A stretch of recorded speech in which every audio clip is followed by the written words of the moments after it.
Immediately following World War II, we have a new conflict. We have the United States, a capitalist country, and the Soviet Union, a communist country, and the two really don't trust each other at all. In fact, there's quite a bit of misinformation and mistrust during and after World War II that leads into these kind of two different worlds emerging. A world that is dominated by the United States and its allies, and a world that's dominated by the Soviet Union and its allies. And the two are constantly trying to play the other one, kind of outplay the other one. What does this do? It turns into a lot of proxy wars, so that the United States and the Soviet Union never have an all-out war against each other. Instead, the wars take place through a third country, a proxy country.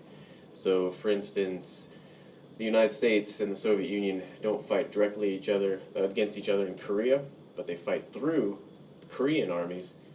So while you have the United States and the Soviet Union kind of playing against each other, the people who really are hardest hit will be the people who are on the ground, so those proxy countries, the Koreans, Vietnamese, the Chileans, people in Angola, people who suffer these kind of proxy wars with the United States and the Soviet Union fighting through them. Okay. The United States and the Soviet Union will both try to prop up leaders in other countries who benefit them. So one of the best examples would be Cuba. The United States supports the dictator Batista, who is definitely an anti-communist, but also not really friendly to the majority of his people, but is friendly to United States businesses. Well, he ultimately is overthrown by Castro, who is pro-communist and therefore links up with the Soviet Union. Okay.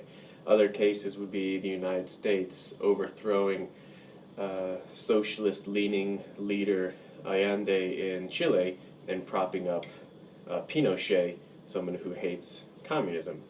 And the Soviet Union would do the same as they manipulate the worlds of Somalia and Ethiopia. So, who cares? What's the impact? Well, the impact is, as the United States manipulates its world and as the Soviet Union manipulates its world, a lot of anti-American, anti-Soviet, a lot of skepticism is created around the world towards the United States, towards the Soviet Union. So, for instance, the Soviet Union invades Afghanistan in 1979.